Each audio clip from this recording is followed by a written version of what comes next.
Yep. I'm definitely in the big kid race now. Look at how big the people in my class are. They're like twice the size of me. But anyway, guys, welcome back to another video. My name is Ryder Sigety. I'm a 3-time national GNCC champion, and I'm a Yamaha off-road factory support racer. Ryder, I think everybody's bigger than you, not just the people in the adult racing. By the way, I got the whole shot in this. You don't have to tell me. Dad, say hello. This is Ryder's dad, Mike, or as everyone says, calls me on the side of the track. Hi, Ryder's dad. So this is it was definitely a really muddy race, and it's look at that rut just right off the start. It's a bike swallowing rut, and I already got stuck right off the start, but I cut it out because it was muddy. But I'll show you guys in a couple minutes what it looks like. I mean, I got 30 seconds in the race and I was already stuck, which was a little bit of not the best way to start off your race, your 2-hour race. But this is the ECEA Shotgun Hare Scramble 2023, and it was definitely one of the most interesting races of my life the day before, which we'll talk about later in the video. But even this day was really like a new experience for me. I've never really ridden in mud like this, where there's nobody like helping you or anything, because usually I'm in the kids race.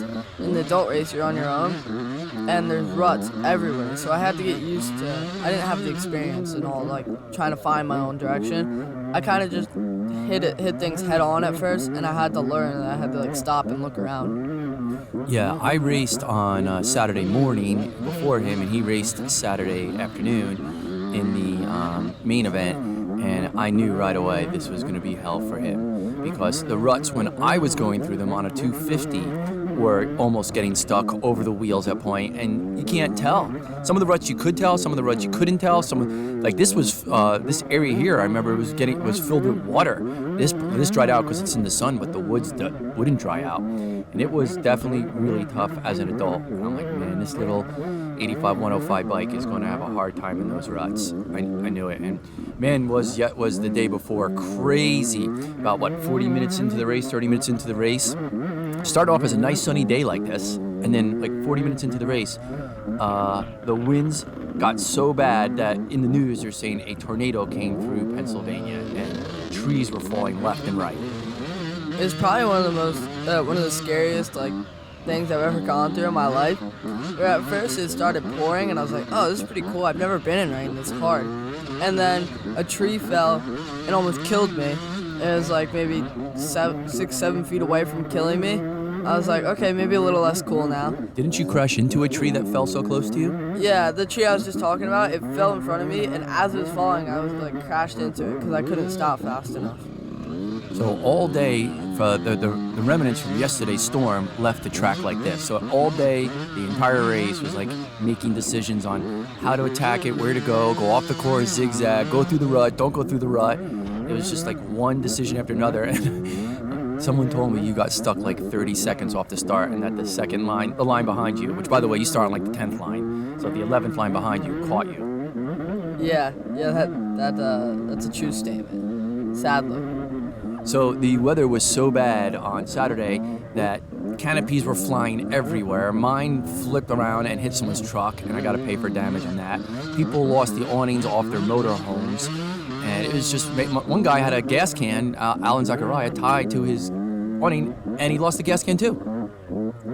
So I go over that sketchy log, and the kid on the left, during this storm, or I guess the tornado that we were in, the trees were falling everywhere, and they stopped people from finishing the course, and it was just that kid and I on the course. And he was just cheering me on, and he said thank you all weekend because... Hold on a second. Was that where the rider was going the wrong way? We already passed that. All right, sorry. Go ahead. So we were both stuck in the middle of the woods, and I didn't want to leave that kid in the middle of the woods. I didn't really know who he was, but it was really scary because the trees were falling left and right, and he was standing right next to a huge tree, so I helped him out of the woods. Wait till you see one of the root balls from one of the trees that Ryder has to go around. It's like as big as a van, and we're not just talking like little 1-foot trees or 8-inch, 10 trees. We're talking real big trees. Also, you guys probably see me stop a lot in this video. I kept having to stop, I feel like, to look at where I was going, because after getting stuck 30 seconds off the start and my whole class just left me, I definitely wanted to be a little more cautious.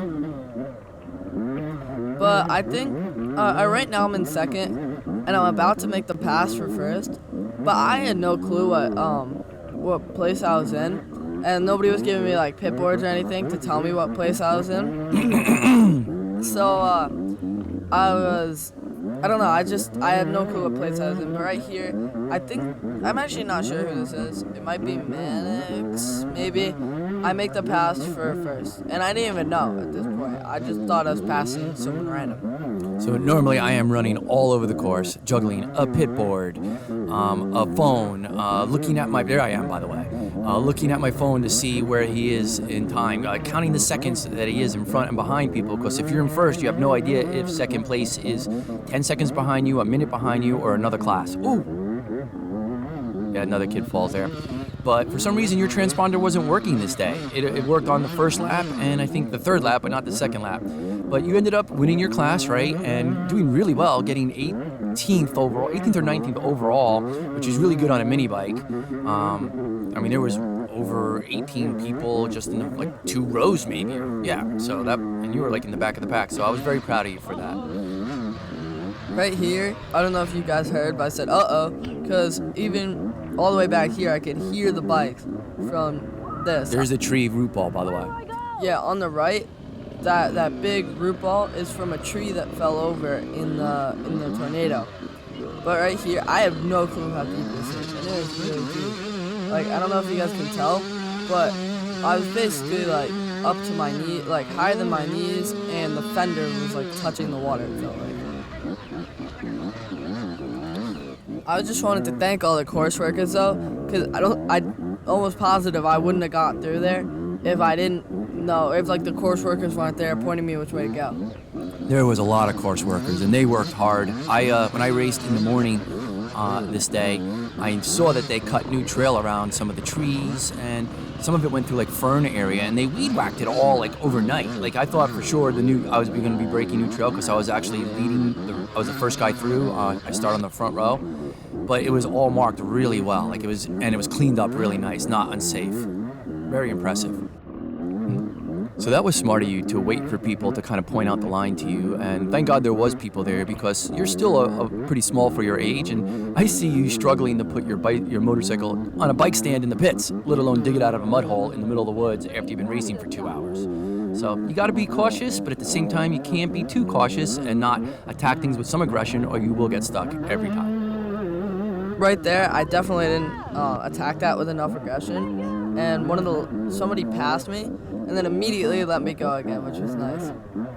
So in a minute, we're going to show you where Ryder got stuck right off the start, and we didn't feel like putting this right in the start of the video because it's really not that exciting, but like this was, and who's that, Evan Moyer? Is that no, right there is Deanie, Landon Wentz, and Noah, and they were trying their best to help, but obviously they probably didn't want to get muddy, and then I don't blame them. And then Evan Moyer came in, and he kind of saved the day, and he grabbed my front tire and helped me out of there, which was really nice of him. And if it wasn't for that, I could be still in that hole, you know? But I just wanted to thank them all because I was right off the start, too.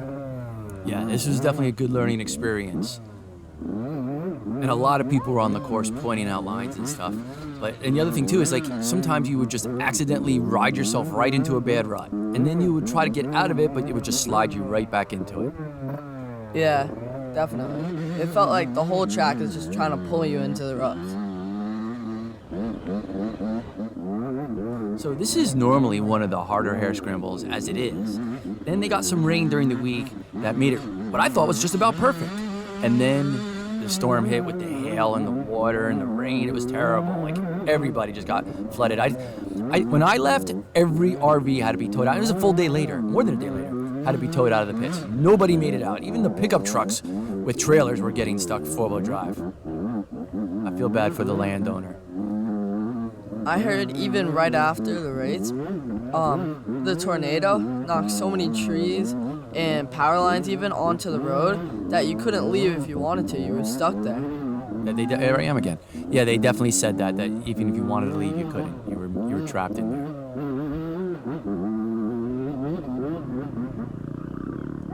So right here is Deanie on the right, that was Landon Wentz. And then over here is Noah Karashak. And they're just helping me figure out which way to go. But if you look, I did a little child's move here. I pick up the front tire. And it wasn't anything that exciting.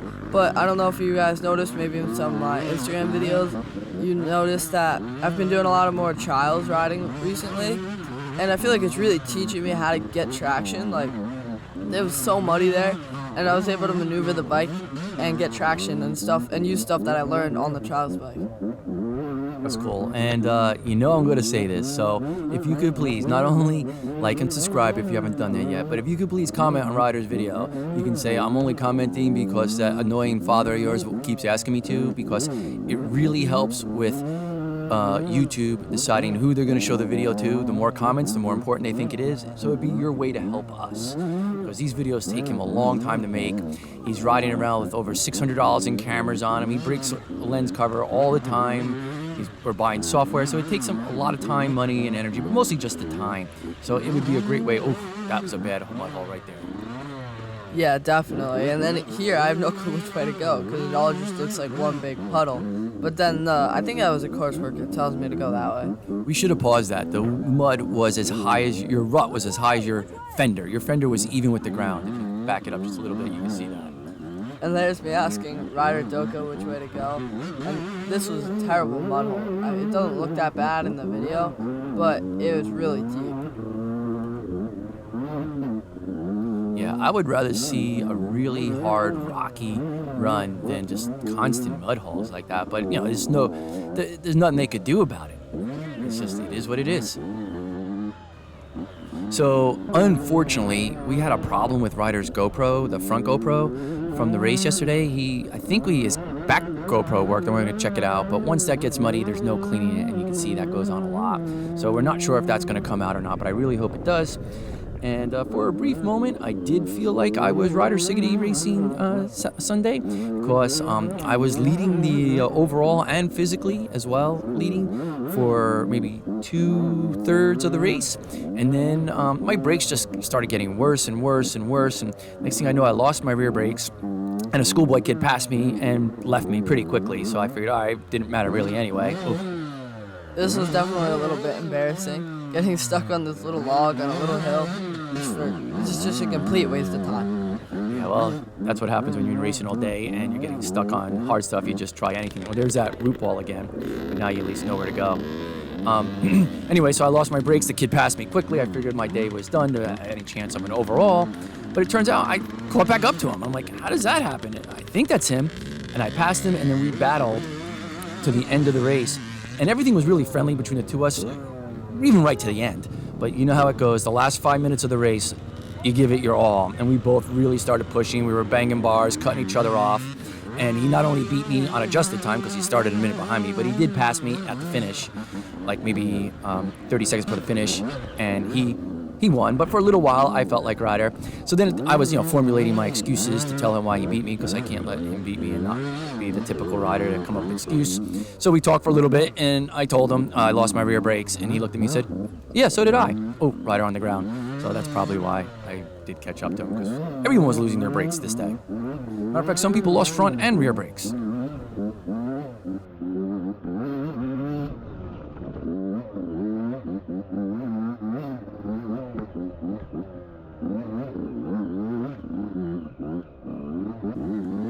So here's oh man, that was scary. I remember that, coming to these little river crossings not knowing how deep it was, because even though it's not so deep, it just takes one person to get stuck coming out of that and dig it really bad, and then everyone gets stuck on that. And next thing you know, it's a bike swallowing mud hole. Like, here's one. But I remember years ago when we used to race hare scrambles.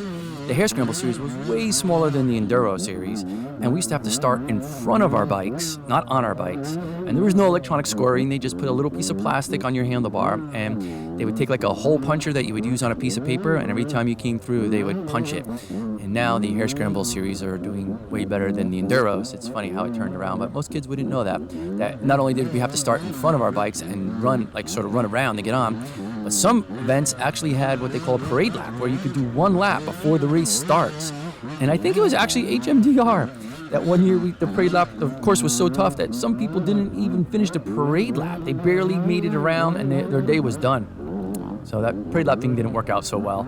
So another guy down. So that's why they got rid of that. I've always wanted to do a race where you start in the front of the bike and you have to like run and get on your bike. It just seems so fun. I mean, it doesn't really affect the race at all, but as the start of the race, it just seems cool. I don't know if I just said this. I think I did, but we're going to see if we can get some software to recover the files that were from Saturday's race in the tornado, because when he got done, it showed partial files, but not full files, which is really, really weird. And by the way, they cut the race very short to 45 minutes from an hour and a half. But for some reason, a few kids, Ryder being one of them, they didn't come back for another 20 or 30 minutes. And we all saw trees falling, even in the parking lot, the trees that were outlining the parking lot, you saw them cracking and falling. And man, it was a nail biter, everyone waiting for their kid to come back. Yeah, actually, to get my bike out of the woods and finish the lap, because I didn't really know what was happening, like if they were gonna keep the race scored or not. So I kept finishing the lap. I had to turn my gas off and drag my bike under trees that were like too big to go around or over. And I also had to like throw my bike over trees. It was pretty much do whatever I could to get out. Isn't that what you had to help that young kid do, get his bike over some trees? Yeah, I helped. That's the kid I helped too. I had to help him with that. There's Noah and Deanie again telling me which way to go. I think I went the right way, I'm not sure. It worked out anyway. So there was definitely parts of this course that were nice and flowy and fun, but man, it did get beat up really bad. And it's kind of weird because you would think Pennsylvania would be more rocky and have more of a bottom, but this was like just really tough. And last year they said it was so dusty, it was horrible. So that's what happens sometimes when the ground is soft, but it can be nice. I've done this for a few years. Oh, there's that little creek crossing again.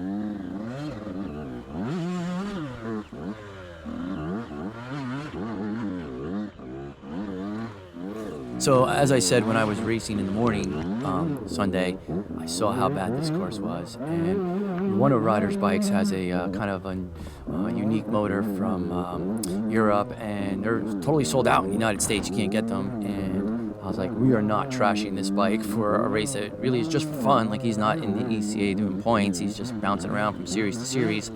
So when we went back, right after my race, I started changing over wheels, sprockets, how to steal the gas out of the bike because we didn't bring enough race fuel to fill up 2-3 tanks, whatever it would be. And it became a little bit of a Chinese fire drill to get everything ready for the next race, but we got it all done, which is good.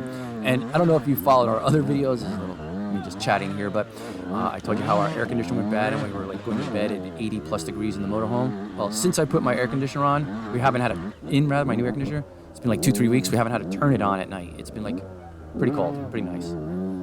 Yeah, it's pretty. You don't need it until you don't have it. It's kind of what it's like. Yeah. So this was a good spectator spot off the start. So right in front of me, the transponder said that this person right here was in first. So I was like, oh, he's probably in first in my class. So I passed him, and I thought this is where I made the pass for the lead, even though I was in the lead majority of the race. But then you'll hear me talk about it in just a second. Yeah, that might have been some motivation.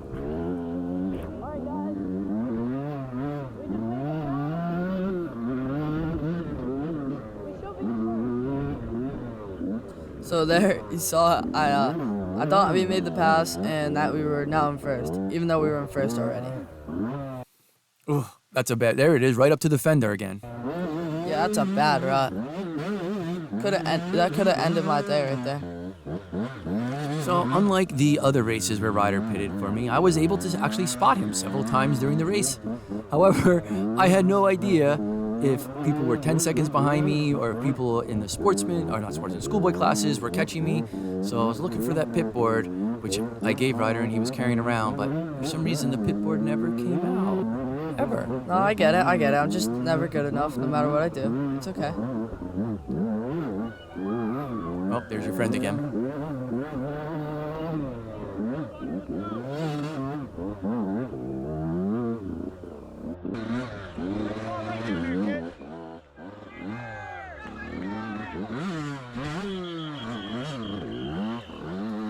I was using the Kenda tires today, like I always do actually, and they got me through everything. It felt like I was even wheeling at some spots. I think my dad has said the same thing about trying to roost. I don't know. What'd you say, Dad? Yeah, I mean, I was trying to get the rear end to slide a little bit around some of the turns, and it was hooking up way better than I thought. Oh, here's our gas stop, putting in some VP fuel. I just commandeered some people and asked for their help. They were really easygoing and appreciated, club members.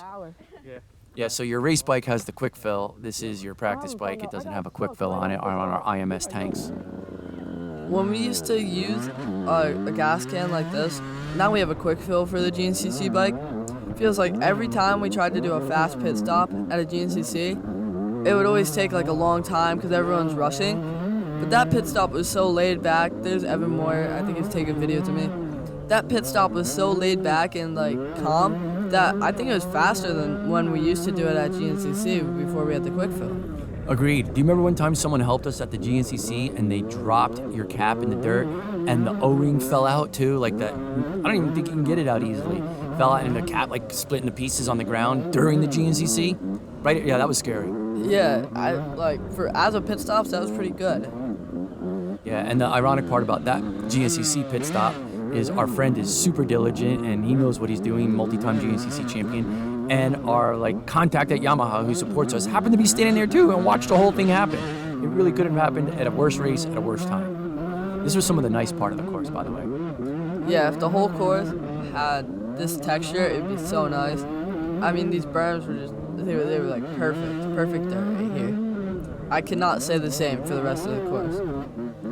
But we are gonna come near the end of the video pretty soon. I just have a couple more mud holes, which is a common theme of the video, if you haven't noticed. And I just want to say thank you guys for watching. We're gonna try to get the GoPro video back because it got corrupted. The files got corrupted from the tornado. I don't think we do, but if we do, you'll definitely see a video coming out on that. And I'll see you guys in the next video. Bye.